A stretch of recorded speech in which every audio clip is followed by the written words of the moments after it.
Di masa kelam penjajahan Belanda, di tengah hiruk-pikuk kota Batavia, yang kini kita kenal sebagai Jakarta, hidup sekelompok pedagang keturunan Tionghoa yang dikenal sebagai para Tauke. Mereka bukan sekadar pedagang biasa. Mereka adalah pilar komunitas yang kokoh, saling mengulurkan tangan dalam suka dan duka, membentuk jaringan perdagangan yang rapi dan terorganisir hingga ke pelosok-pelosok kota. Kekompakan mereka bagaikan benteng yang tak tergoyahkan, namun justru menjadi duri di mata penguasa Belanda, Company VOC, yang memandang solidaritas ini sebagai ancaman bagi kepentingan mereka. Para Tauke menguasai denyut nadi perdagangan di Batavia, mengendalikan pasar dengan kecerdasan dan kerja keras. Namun, keberhasilan mereka memicu kecemburuan dan kemarahan di kalangan pejabat Belanda. Di sebuah ruang rapat megah yang dipenuhi aroma tembakau dan ketegangan, Gubernur Jenderal Baron van Imhoff memimpin diskusi dengan para pejabat company. Wajahnya tegang,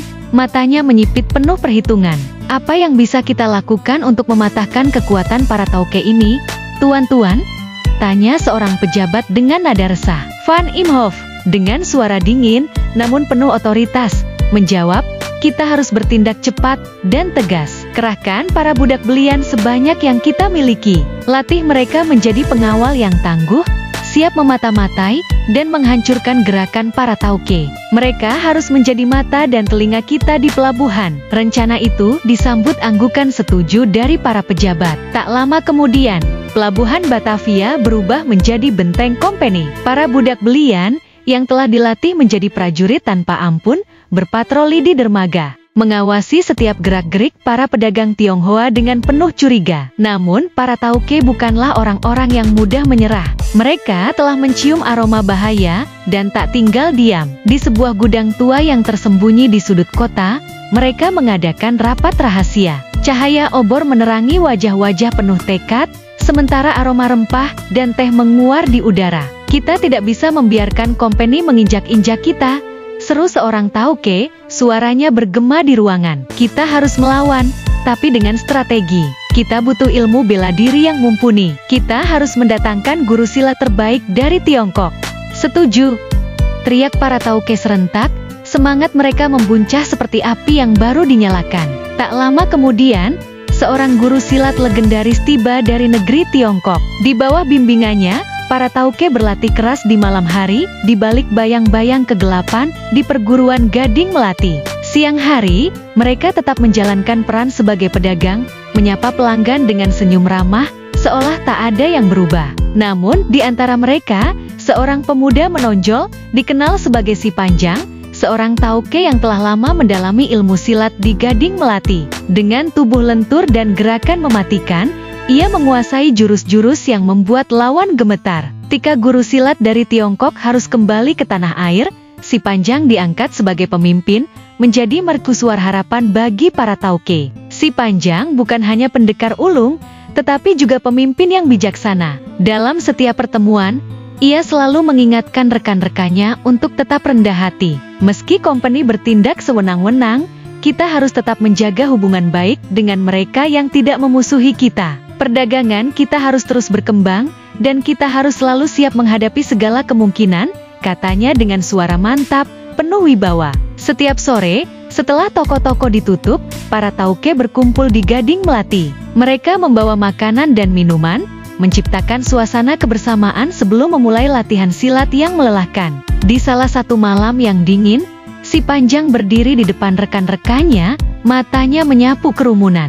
Saudara-saudara, siapa di antara kalian yang memiliki perahu di pelabuhan? Tanyanya. Puluhan tangan terangkat. Saya, ketua, seru mereka. Baik, jawab Si Panjang, kita harus menyiapkan perahu khusus untuk keadaan darurat. Kita tidak pernah tahu kapan kita membutuhkannya. Semua setuju, dan latihan pun dimulai. Gerakan mereka lincah, penuh semangat, seolah tiap tendangan dan pukulan adalah pernyataan perlawanan. Namun, tanpa mereka sadari, sepasang mata sipit mengintai dari kegelapan. Basong, mata-mata company, mencatat setiap gerakan mereka. Dengan langkah cepat, ia melaporkan temuannya kepada Gubernur Jenderal van Imhoff. Tuan, saya menemukan sarang para Tauke.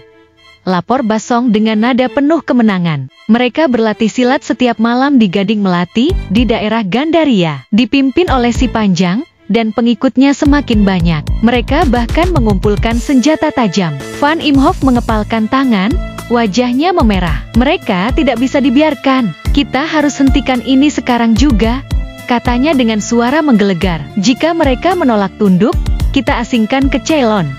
Malam itu, pasukan Belanda bersenjata lengkap pistol dan senapan laras panjang mengepung Gading Melati. Saat para Tauke tengah berkumpul, menikmati makanan dan minuman dalam suasana hangat, serdadu Belanda menyerbu. Tanpa ampun, mereka menangkap siapa saja yang ada di sana, menggiring mereka ke balai kota, lalu ke kapal perang di muara Sungai Ciliwung, menuju pengasingan di Ceylon. Beruntung, Si Panjang dan beberapa rekan setianya sedang tidak berada di tempat saat penyerbuan terjadi. 4 orang Tauke berhasil meloloskan diri dan segera melapor kepadanya. Ketua, serdadu Belanda menyerang. Mereka menangkap kawan-kawan kita dan akan mengasingkan mereka ke Ceylon.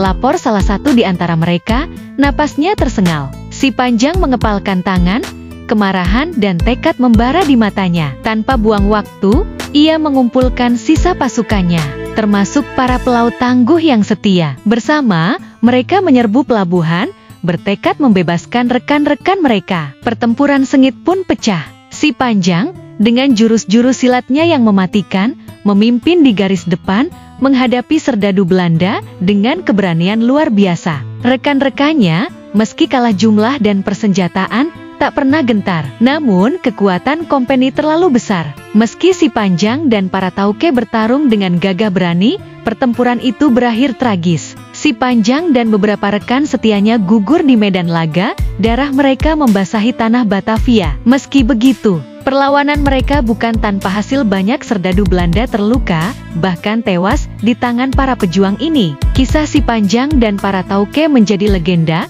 sebuah cerita tentang keberanian, solidaritas, dan perjuangan melawan penindasan. Meski mereka kalah di medan perang, semangat mereka terus hidup, menginspirasi generasi berikutnya untuk tidak pernah menyerah di hadapan ketidakadilan.